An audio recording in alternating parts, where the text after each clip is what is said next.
Assalamualaikum warahmatullahi wabarakatuh. Perkenalkan kami dari kelas B ingin mempresentasikan hasil kerja kelompok kami yang berjudul tentang studi kasus pemetaan basis data spasial Inarix.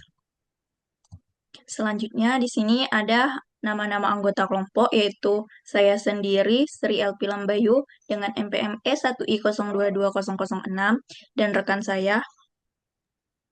Saya Viola Dias Ayuning dengan NPM E1I02. Saya Priscila Damaratri dengan NPM S1I022062. Langsung saja di sini ada latar belakang. Inarix adalah portal hasil kajian resiko yang menggunakan ArcGIS Server sebagai data service yang menggambarkan cakupan wilayah ancaman bencana, populasi terdampak, potensi kerugian fisik, potensi kerugian ekonomi, dan potensi kerusakan lingkungan atau HA, dan terintegrasi dengan realisasi pelaksanaan kegiatan pengurangan risiko bencana sebagai tool monitoring penurunan indeks risiko bencana. Aplikasi ini dibangun oleh Badan Nasional Penanggulangan Bencana dengan dukungan dari Kementerian ESDM, Kementerian PUPera, dan BMKG, serta lembaga lain terutama dalam menyediakan data.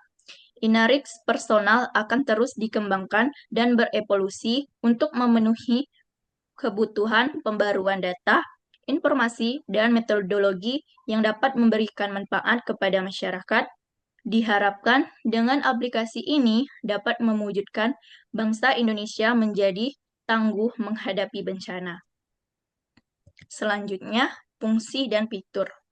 Fungsinya yaitu meliputi penggunaan data, pemetaan risiko, dan penyebaran informasi terkait bencana. Fitur yaitu fitur utama analisis kerentanan pemantulan kondisi lingkungan seperti komunikasi untuk mitigasi bencana. Selanjutnya, kepada rekan saya dipersilakan. Di sini saya akan menjelaskan komponen data spasial. Yang pertama yaitu data spasial. Fitur utamanya mencakup analisis kerentanan, pemantauan kondisi lingkungan, serta alat komunikasi untuk mitigasi bencana. Yang kedua, data atribut. Fitur utamanya mencakup analisis kerentanan, pemantauan kondisi lingkungan, serta alat komunikasi untuk mitigasi bencana. Yang ketiga yaitu model analisis risiko, yaitu alat untuk memanipulasi dan menganalisis data spasial. Yang keempat yaitu indeks spasial, yaitu struktur yang mempercepat pencarian data spasial untuk analisis lebih efisien. Yang kelima yaitu SIG, algoritma dan metode untuk menilai risiko berdasarkan data spasial dan atribut.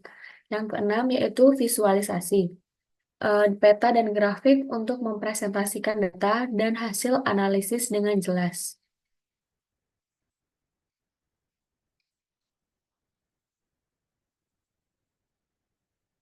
Berikutnya yaitu hasil. Di sini sudah terlihat hasil dari peta sebaran penilaian kabupaten atau kota. Peta dan layanan GIS, website ini menyediakan layanan GIS Geographic Information System yang memungkinkan pengguna untuk mengakses dan menampilkan peta berbagai jenis risiko bencana seperti banjir, banjir bandang, cuaca ekstrim, gempa bumi, kebakaran hutan, dan lahan kekeringan. Yang kedua yaitu dashboard pelaporan dan penilaian. Terdapat beberapa dashboard yang dapat digunakan untuk melihat data dan grafik terkait risiko bencana. Yang ketiga yaitu data dan grafik.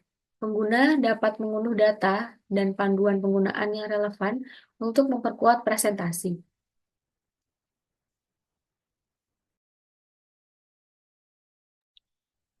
Yang selanjutnya ada ide. Yang pertama yaitu pemetaan risiko bencana. Digunakan basis data spasial Inarix untuk memetakan area rawan bencana di Bengkulu, mengidentifikasi lokasi SDK yang paling membutuhkan perhatian dalam mitigasi risiko. Yang selanjutnya ada optimalisasi lokasi SDK. Analisis data spasial untuk menentukan lokasi strategis pembangunan SDK mempertimbangkan faktor-faktor seperti aksesibilitas, potensi bencana, dan kebutuhan masyarakat. Yang terakhir ada monitoring perubahan lingkungan, yaitu mengimplementasikan sistem pemantauan berbasis data spasial untuk melacak perubahan lingkungan yang dapat mempengaruhi pengelolaan SDK seperti deforestasi atau perubahan penggunaan lahan. Yang selanjutnya, refleksi. Yang pertama ada analisis risiko terintegrasi, yaitu memahami cara aplikasi menggabungkan beberapa data untuk memberikan analisis risiko yang komprehensif dan mendetail. Yang kedua, ada pengambilan keputusan berbasis data, yaitu mengapresiasi pentingnya menggunakan data terkini dalam pengambilan keputusan untuk mitigasi risiko dan perencanaan strategis. Yang terakhir, ada penggunaan data spasial, yaitu mengetahui teknik pemetaan dan visualisasi data spasial untuk mengidentifikasi pola dan tren risiko di wilayah tertentu. Selanjutnya,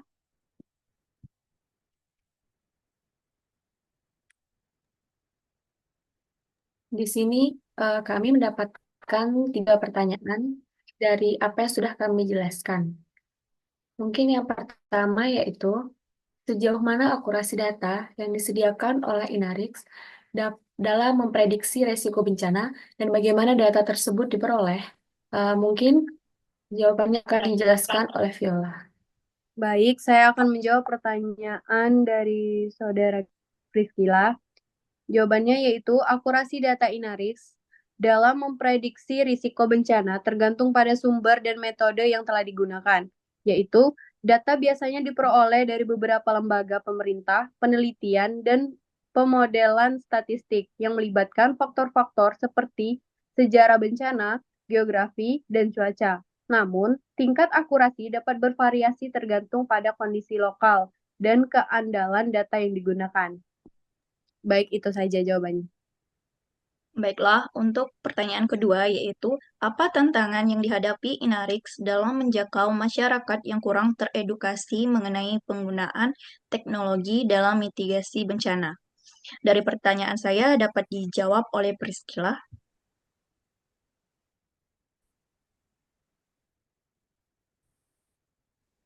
Baik, sini akan pertama yaitu literasi digital yang rendah, di mana banyak masyarakat yang tidak familiar dengan teknologi, sehingga kesulitan dalam memahami dan menggunakan aplikasi.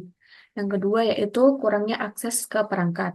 Di daerah terpencil atau kurang berkembang, akses ke smartphone dan internet bisa sangat terbatas, menghalangi penggunaan Inarix.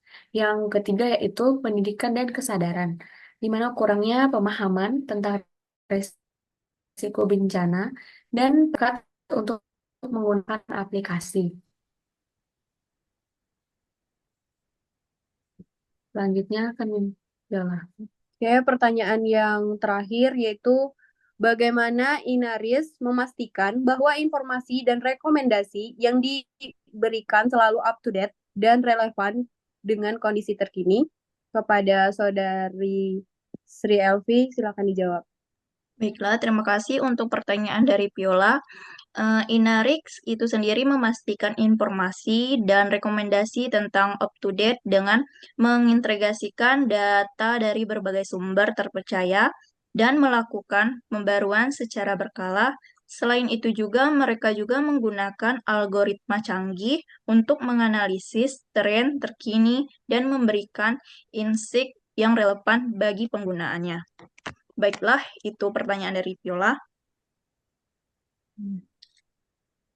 Untuk pertanyaannya sudah selesai dan presentasi kami tutup. Apabila ada kesalahan, kami mohon maaf. Kepada Allah kami mohon ampun. Baiklah, kami tutup